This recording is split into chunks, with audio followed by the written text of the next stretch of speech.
గత వైసీపీ ప్రభుత్వంలో ఆర్థిక వ్యవస్థ చితికిపోయిందని మంత్రి పొంగూరు నారాయణ అన్నారు. 10 లక్షల కోట్ల రూపాయలను అప్పులు చేసి వాటికి వడ్డీలు కట్టే పరిస్థితి లేకుండా చేసిందని మండిపడ్డారు. నెల్లూరు నగరంలోని 4వ డివిజన్లో భోగి సంబరాల్లో ఆయన పాల్గొన్నారు.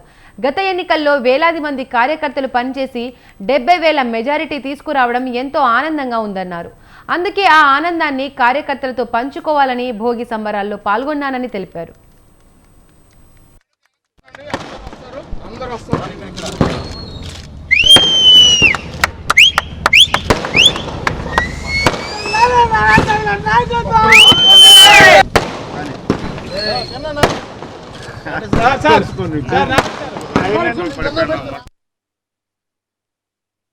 నెల్లూరు ప్రజలకు ప్రత్యేకంగా నా యొక్క శుభాకాంక్షలు. ఈ భోగి పండుగ అనేది భోగి సంక్రాంతి మకర సంక్రాంతి అనేది తెలుగు ప్రజలకి ఎంతో ముఖ్యమైన పండుగ.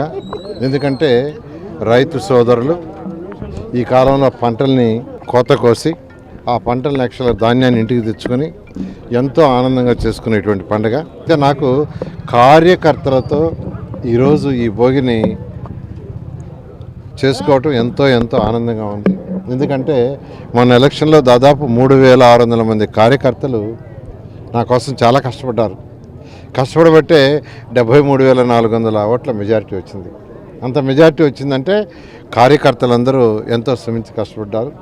అందువల్ల ఖచ్చితంగా వాళ్ళతో వాళ్ళ ఆనందాన్ని నా ఆనందాన్ని కలిసి పంచుకోవాలని ఈరోజు యాక్చువల్గా నేను ఈ యొక్క డివిజన్లో తిరుగుతూ వాళ్ళందరితో ఈ యొక్క పండుగ జరుపుతున్నాను. నిజంగా ఎంతో ఆనందంగా ఉంది.